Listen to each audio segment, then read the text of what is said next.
And you decided not to go into law? No. Why? I like selling more. Like I'll sleep and be making money. Oh, wow. That was a very successful honeymoon for many reasons, I bet. Business seduction too, yeah. Of course, yeah. Yeah. I see now what the vision was. There you go. The episode ends with like this cliffhanger. You're like, what's going to happen? Is the business going to make it? Brandon Fuhrmann, marker.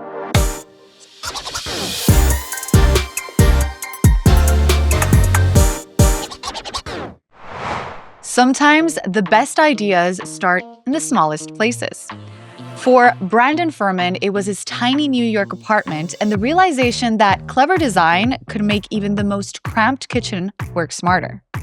That led him to create Cooler Kitchen, a space-saving kitchenware brand. In this conversation, Brandon shares what it really means to focus, innovate, and grow along the way.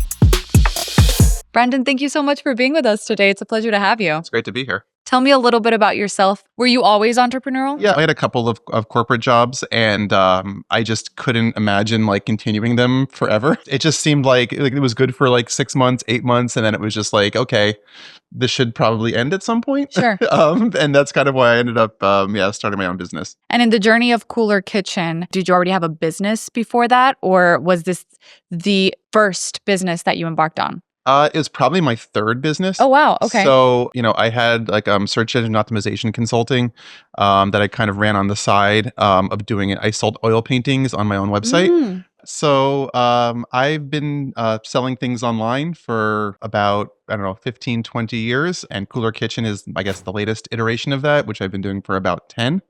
I started when we lived in a tiny East Village apartment. My wife loved to cook and we had a lot of kitchenware kind of just like everywhere. So we aimed to create kitchenware that was minimalistic, joyful, space-saving, kind of fit our aesthetic. So Cooler Kitchen started in the Amazon store and you started it with the intent of being in the Amazon store. Yes, exactly. Tell me why. So when I had the oil painting business, oil paintings are high value items. And so I wouldn't make a sale every day. But when I would say it was like the best and the worst thing to happen. The best because obviously we made a sale, we're making money, we're doing well. But the worst because then like I would have to go and pack it up and take the painting and bring it to the mail and do all that. And I would have to drag myself like kicking and screaming to do that. And this was like a completely bootstrapped company. I was the only employee. Yeah. Right. Yeah. So it was like I had to do everything. Right. So when I started selling my law books on FBA and seeing them sell quickly and seeing that I didn't have to package them up, it was like, oh, well, this makes complete sense. This is so much better than me doing it. And like the model just clicked with me. Wait, I'm sorry. Yeah. So you decided to go to law school because... Yes. Yeah, my business wasn't working anymore. Okay. Yeah. Okay. So I was like, I'll go to law school. Okay. And then once I saw that I could sell my law books on FBA, I was like, nope, I'm going right back into it again. I passed the bar and I Brandon, kept selling. Yeah. And you decided not to go into law? No. Why? I liked selling more. I thought it was more fun to be entrepreneurial. And law was law is a tough profession overall, right? And it's a lot of hours, a lot of long hours. Some would say not business. Businesses too. But at least this was on my own terms. Mm-hmm. So yeah, I liked law, but I like business more, I would say. Because you get to own your time. I get to own my time, yeah. I love that. My husband is an attorney, and one of the things that I was told all my life by my mom, like when I was 6 years old, she bought me a Harvard Law School backpack. Because she was like, you're gonna be a lawyer. Right. And so for the longest time, I was like, I don't have a choice. I'm gonna be an attorney. I took the LSAT, studied pre-law, did all the things. And then one day I was like, but do I want that lifestyle? Because that looks awful. It's tough because if I'm selling things online, like I'll sleep and be making money. Sure. But if you're a lawyer, you're not making money unless you're billing for that money. Yeah. Right. So like you need to build every hour. So that just like, you're just, constantly going crazy. And, right. Like there was one day, with my business that on Prime Day where I was like sitting at the pool for a little bit and we just, sales were going like crazy. And I was like, oh, this is much nicer than if I had to be like, I bet. And okay. So those are the positives, the pros of having your own business. Tell me a little bit more about the cons of being your own boss. Yeah, well, I mean, the buck stops with you, right? So if there's a problem, it's generally your fault. You can't really blame anyone. Maybe I'll blame someone, but it's still generally my fault. So I think that's part of it. I think that, there's definitely a lot of uncertainty there. as well, right? If you have like a stable job, Sure. right? That's something that you can, you'll just have that job, you get that paycheck, and right. And there's sometimes, where I'm, my business, like where it's, things are uneven, or maybe, there's some months where I'm like, this was a great month. And there's some months where I'm like, this is not a good month, right? And you just have to be prepared for that kind of thing. So at some point, you did Cooler Kitchen. It took off. Yes. Tell me about that journey and also about the first product that surprised you that it did so well. So we started in 2015.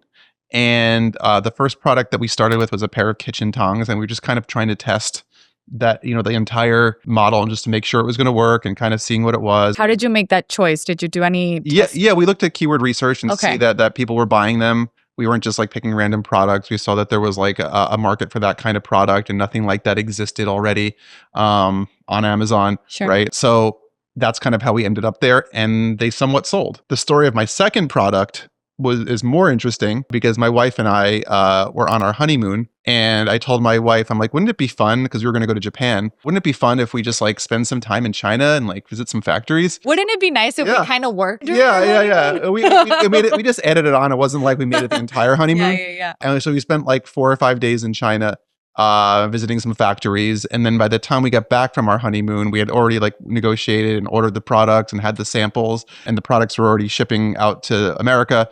And we got those up, and those just took off like wildfire. And we still sell that today. So that was like the big real first product that was like really successful. Remind me again, what was it? Plastic cutting boards. That was a very successful honeymoon for many reasons, I bet. Yes, it was. Business seduction too, yeah. Of course, yeah. I see now what the vision was. There you go. So you were manufacturing in Asia. Yes.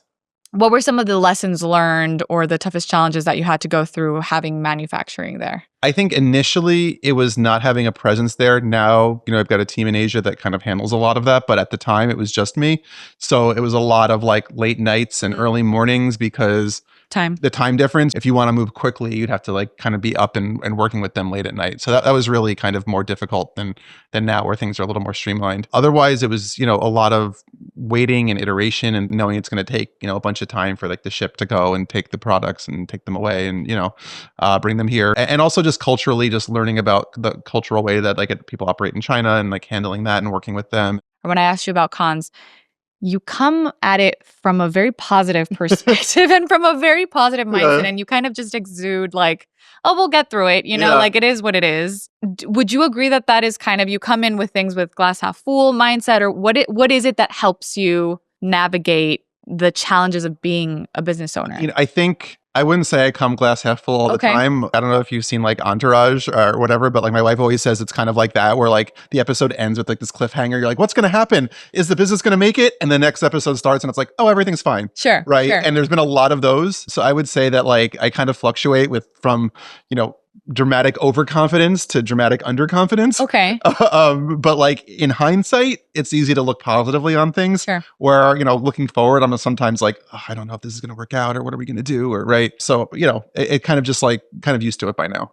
So you're a dad of 2 girls. Yes. How do you shape the world of business with your daughters since they're so young too? So my daughters are 5 and 9. And I think it's tough to do that, right? I have my own business. They see me working, they see me on my phone, but they don't know what it is. They just think I'm on my phone, or they think I'm just at the computer, right? It's just like me looking at a screen, right? And like, it was always like, to me, like, how do I impart what I'm doing to them and try to bring them into it and show them what I'm doing, right? So, one of the things we did is I took my older daughter to an FBA facility and took her to like see how that, and I think everyone should go because it's like literally incredible. See the robots in action and the products coming. And she was like, oh my God, that's amazing. Just like loved the day and thought it was like the greatest thing ever. So trying to bring her into decisions. But the older daughter, we were working on developing an ice cream maker.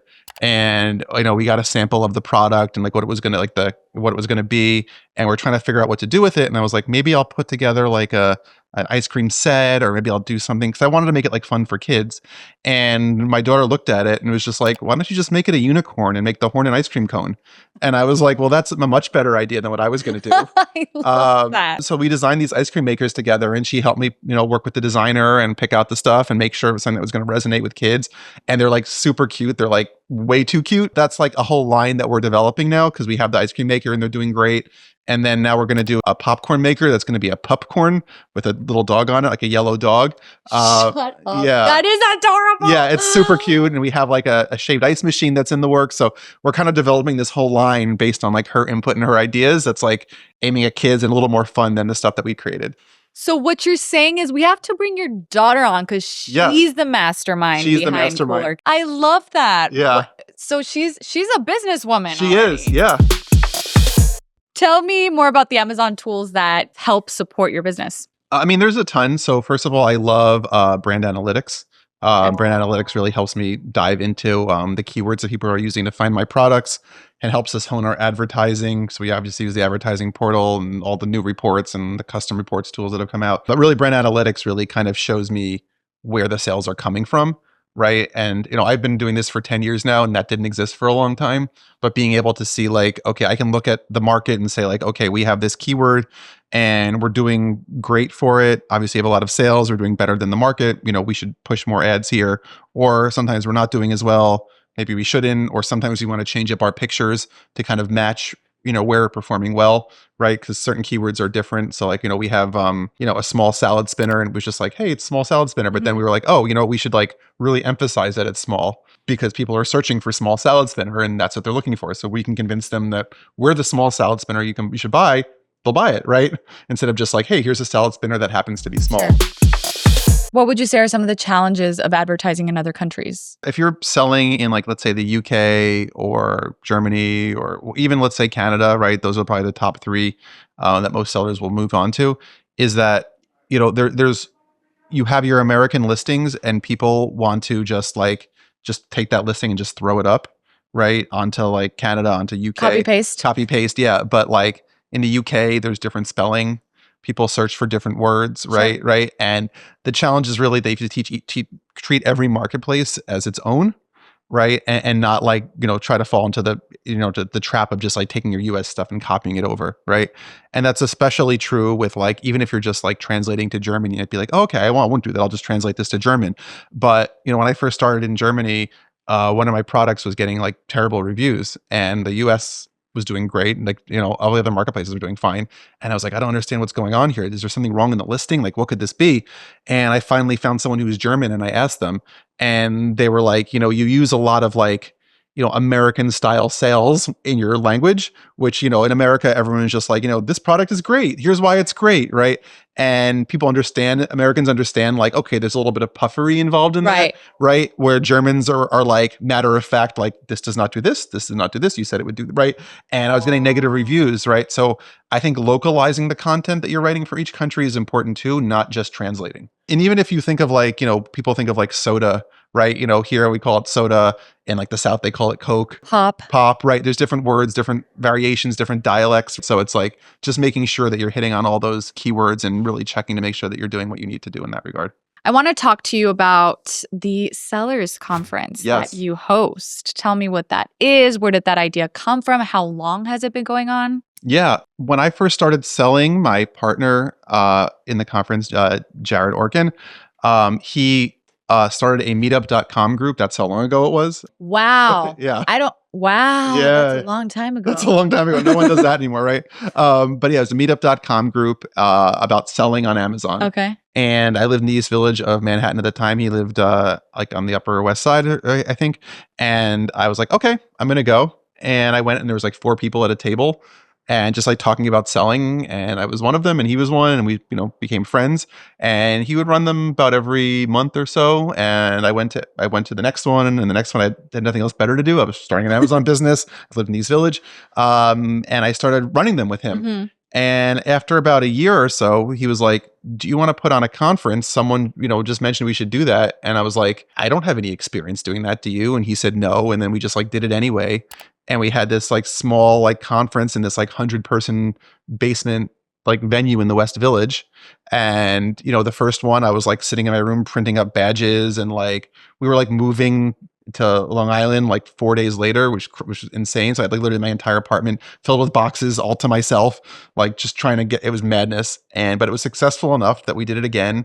And the next one we had 250 people, and then 350, and then, 550. And the last couple we've had over 700. We took on a third partner as it's grown, and now we have an event manager. So I'm not like printing badges in my apartment anymore, but it's just grown to this like crazy big event that's like really well known in the space. So yeah, we've been doing Innovate now. We just had the 7th one, and yeah, it was pretty successful, I would say, and it was pretty incredible. Why do you think it's important to have environments like this? So I think there's a couple of things. So first of all, what sets us apart from a lot of other conferences, we are sellers, the three of us that run this. So we're putting on the show that we want to see and getting the people to speak that we want to see speak, right? And I think as sellers, it can often be lonely. You're in your own business. So like being in a room where you have, hundreds of other people who are doing the same thing that you're doing, where you can commiserate, where you can share ideas, is really so important, more so than I think in a lot of other industries, where maybe you're like, maybe you're more out there, where here it's like you're kind of just like staring at a screen solving problems that way, right? So I think there's a lot of reasons why it's such a good idea to go to shows and go to events and to meet people and to connect and to network like that. So for you, clearly it's important to build a community, Yes. sustain that network, because that's important for Mhm. entrepreneurs to keep going as a motivator, I Yes. think.